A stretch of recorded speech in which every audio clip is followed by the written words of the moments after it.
Yeah, so there's a lot happening in bladder right now. It's a good time for bladder cancer researchers and patients alike.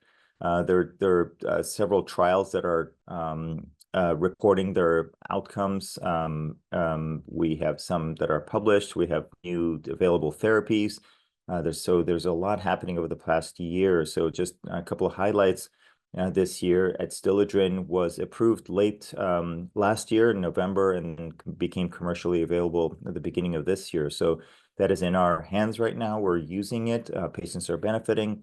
It's very, very well tolerated. This is an nadofaragene firadenibaq or Adstiladrin.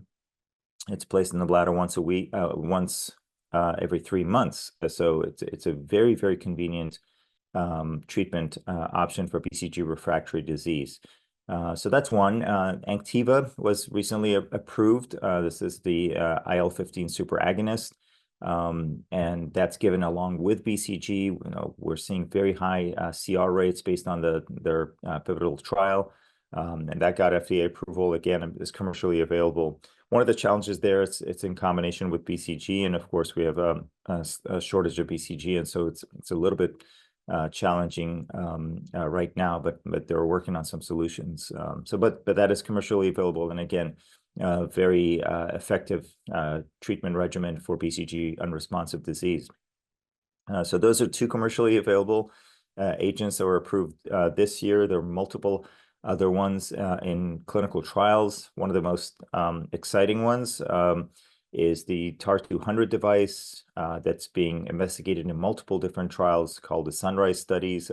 We have Sunrise 1 through 5. And Sunrise 1 is the one that was in BCG refractory disease. The results have been presented at multiple different meetings throughout the year. And each time we're seeing better and better results as more and more patients are enrolled and have a longer follow-up. So with the Sunrise 1 study for BCG-unresponsive disease in cohort 2, which is the device alone, the TAR-200, is the device that's placed in the bladder. It's sort of shaped like a pretzel, and it's a drug-eluting system. So it's a sustained release of gemcitabine in the bladder. It's placed once every 3 weeks for the first 24 weeks. And removed via cystoscopy and a grasper. Very easy, very well tolerated.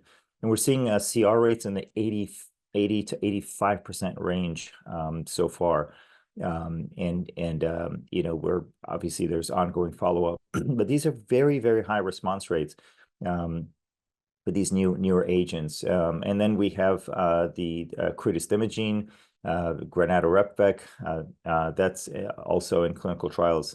Right now, we have the BOND-3 study showing, again, very high response rates in the 80% range for these patients at any time. There's ongoing responses more than 1 year, 2 years, and 3 years, even for those patients. So both of these last ones that I mentioned have FDA fast track approval.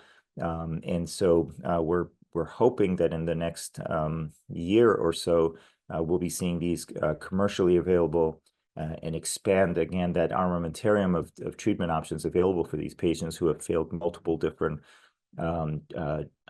previous treatments.